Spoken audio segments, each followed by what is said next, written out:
कुमार कुंदन कोलकाता के बीजेपी दफ्तर से जुड़ रहे, सीधे वही चलते हैं। कुमार, हम आपको देख पा रहे हैं जमकर वहां पर सिंदूर खेला जैसा कुछ हो रहा है, बताइए जरा वहां क्या हो रहा है और क्या यहां पर एकदम उत्साह, खुशी, आप लाइव है कुमार, साफ दिख रही है पीछे जो खासकर बीजेपी जो महिला नेता हैं, जो कार्यकर्ता हैं, बताइए वहां पर आप क्या देख पा रहे हैं? यहाँ पे काफी तादाद में आपको दिख रही है जो खेलते हुए नजर आ रही है।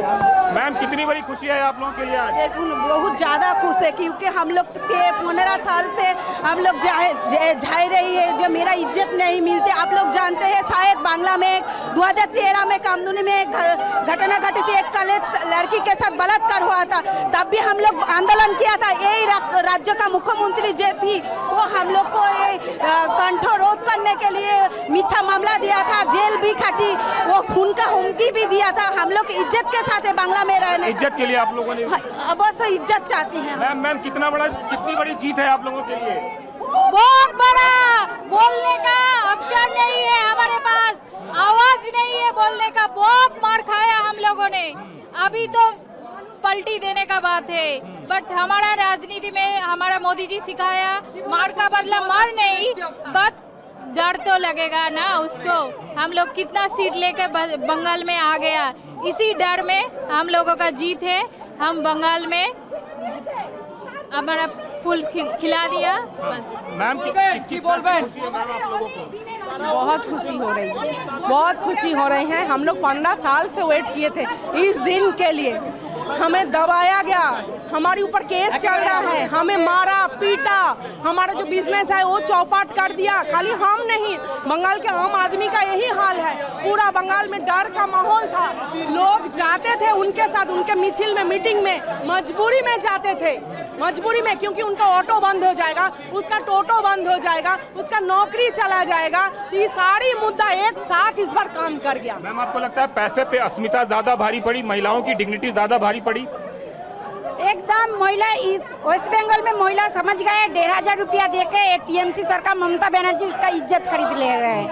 ये अभी महिला जाग गई क्योंकि ये समझ गई जे ये टीएमसी सरकार एकदम जो चोर है, ये महिला को सुरक्षित नहीं दे पा रहा है, इसके चालाकी समझ गए। इसीलिए इस बार जब उसका मौका मिला वोट डालने के, 2021 साल में भी उसे मौका नहीं मिला था, पंचायत इलेक्शन भी उसे मौका नहीं मिला था अपना वोट अपने डालने के लिए। इस बार मौका मिल गया उसका वोट अपना डालने के लिए। वो ईवीएम बोताम दबा के इस बार दिखा दिया महिलाओं। ठीक है कुमार, तो देखिए यहाँ पर महिलाओं से, बीजेपी कार्यकर्ताओं से बात करते हुए कुमार कुंदन, लेकिन वो जो कह रही थी परिवर्तन चाहिए, तो एक नारा दिया था बीजेपी ने, पॉल्टानो दरकार चोई बीजेपी सरोकार, और वो यहाँ पर साफ नारा काम करता हुआ। लेकिन पश्चिम बंगाल में खड़गपुर से बीजेपी के प्रत्याशी दिलीप घोष क्या कहना है, आपको जल्दी से ये भी सुनाते हैं। মানুষের এই মেজাজ বলছি দাদা, মেজাজ কি বলবেন? মানুষ বহু বছর অপেক্ষা করেছে এই দিনটার জন্য, আজ সেদিনটা এসছে, মানুষ আনন্দে লাফাচ্ছে। দাদা, বিজেপি কর্মী সমর্থক বা নেতৃত্ব সবাইকে ধন্যবাদ, সবাই পরিশ্রম করেছেন মাননীয় মোদিজির নেতৃত্বে, মানুষের আশীর্বাদ পেয়েছি, সবাইকে ধন্যবাদ। রাজ্যের অবস্থা ব্যাপক ব্যাপক 200 পার হবে। আর জেলাতে টিএমসি শূন্য হবে। तो जो महिला वोटर संतोष जॉय जी पूरी तरह से इंटैक्ट नजर आई पिछले 15 सालों में ममता बनर्जी के साथ, टीएमसी के साथ, उस गठबंधन को कैसे तोड़ा भारतीय जनता पार्टी ने, उसमें कैसे सफलता हासिल की, यह भी एक बड़ा सवाल है। क्योंकि महिला अस्मिता के बाद बंगाली अस्मिता को जिस तरह से जोड़ने में कामयाब। फिलहाल दिल्ली बीजेपी दफ्तर से तस्वीरें आ रही हैं, आप देख सकते हैं दिल्ली बीजेपी के नेता इस वक्त हमें दिखाई दे रहे हैं, बग्गा दिखाई दे रहे हैं, कुछ दूसरे नेता हैं। झालमुड़ी बांटी जा रही दिल्ली बीजेपी दफ्तर में, उधर सिंदूर खेला हो रहा है कोलकाता के बीजेपी दफ्तर में, और दिल्ली के बीजेपी दफ्तर में झालमुड़ी बांटी जा रही है। अब देखिए, झालमुड़ी एक हिसाब से बीजेपी की जीत का सिंबल बन गई है चुनाव में, और वो बिल्कुल हर लड्डू की बजाय टेस्ट अब झालमुड़ी का यहां लिया जा रहा है, और मिर्ची सामने वाले को लग रही है, जैसा कि प्रधानमंत्री ने कहा था। सुनते क्या कह रहे हैं? चलिए संतोष जी, इसका जवाब, ये जो महिला वोटर्स का ये जो कॉम्बिनेशन नजर आ रहा है, जो कि पूरी तरह से ममता बनर्जी के साथ महिला वोट बैंक इंटैक्ट नजर आता था, वो एम फैक्टर और मुस्लिम फैक्टर तो था ही, ये पूरी तरह से ममता बनर्जी के साथ दिखता था। इसे तोड़ने में कैसे कामयाब हुई बीजेपी, क्या समझ पा? देखिए, दिल्ली में बैठकर जब हम एनालिसिस करते हैं तो हमें नरेंद्र मोदी का ऑरा, कैंपेन, बीजेपी की मशीनरी, ये सब नजर आती है। पर फील्ड में, ग्राउंड में what makes the difference is जो लगकर काम कर रहा है कार्यकर्ता, और उसको काम करने की एनर्जी जो बूस्ट मिलता है वो है उसका गुस्सा। तो एक बहुत बड़ा तबका है या होगा जो ममता बनर्जी से शोषित रहा होगा, या महिलाएं शोषित रही होंगी, उनके मन में गुस्सा रहा होगा। जैसे एक महिला का अभी बाइट आपने सुनाया कि मेरा बिजनेस चौपट हो गया। होता क्या है वेस्ट बंगाल की जो पॉलिटिक्स, जो मेरे सीनियर यहाँ पर है वो बता सकते हैं कि कांग्रेस से लेफ्ट और लेफ्ट से ममता, जब ये पॉलिटिक्स शिफ्ट होती है तो कैडर तो वही रहता है, अपने लॉयल कैडर रहता है, पर कुछ मर्सनरीज होते हैं जो कांग्रेस के मर्सनरीज थे, वो रंग बदल कर लेफ्ट के मर्सनरीज बन गए, और वही मर्सनरीज फिर ममता की हो गई। अब संचार के माध्यम बढ़ चुके हैं, थिंग्स आर नॉट दैट कि आप 40 साल राज कर लेंगे और आपका जो आयरन हैंड फिस्ट रूल है वो कोई चैलेंज नहीं करेगा। Things have changed.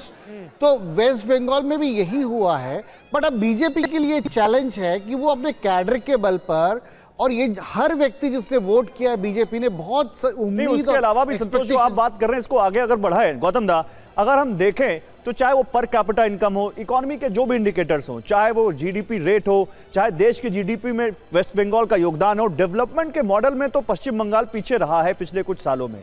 तो क्या बीजेपी ने जो सपने दिखाए हैं, चाहे विकास के, चाहे वो दूसरे सपने जो दिखाए हैं इंडस्ट्री लाने के, जॉब लाने के, उनके लिए ये एक बड़ा चैलेंज होगा पश्चिम बंगाल में लाना? निश्चित तौर पे पश्चिम बंगाल से 22 लाख लोग अगर बाहर जाते हैं काम करने के लिए, उद्योग नहीं है। उद्योग ऐसे ममता बनर्जी के समय में कुछ स्टार्टअप तय हुआ है, कुछ आईटी सेक्टर में कुछ डेवलपमेंट हुआ है, लेकिन बड़े इंडस्ट्री कुछ आया नहीं है। हुआ ये तो लेफ्ट फ्रंट का जमाने से ही नहीं हुआ है। लास्ट उसका हुआ था हल्दिया पेट्रोकेमिकल, ज्योति बाबू के ज़माने में।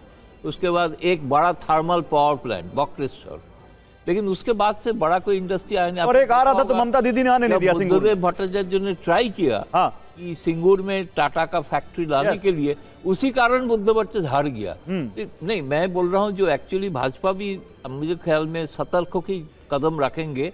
बंगाल में लैंड जो जमीन जो है ना बहुत फ्रैगमेंटेड है, क्योंकि आप हरियाणा में 1000 एकड़ जमीन आपको मिल सकता है किसी एक दो से। बंगाल में 1000 जमीन के लेने के लिए 1 लाख लोग को संतुष्ट करना पड़ेगा। वो एक डिफिकल्ट है, लेकिन उसके अलावा सोचना पड़ेगा। उद्योग का तो बहुत सारे, अभी देखिए मोदी जी जब अमेरिका गया था, लेकिन सबसे बड़ा फैक्ट्री एक यहाँ पे बंगाल में के लिए भी और जॉइंट स्टेटमेंट में लिखा है, लेकिन हो नहीं पा रहा था क्योंकि जमीन नहीं मिल रहा था। अभी ये जमीन देंगे तो अभी इसके बाद बड़ा फैक्ट्री होगा, बड़ा कुछ हो सकता है। बीजेपी को दिखाना होगा एक मॉडल। इस वक्त बीजेपी सांसद महेश शर्मा से बात कर रहे हैं, सुनाते हैं आपको। भारत के साथ बंगाल भी जीत के आगे बढ़े, आज वो बदलाव का दिन आ गया है। उनके जीवन में नहीं, ये भारत के लोगों का चुनाव था।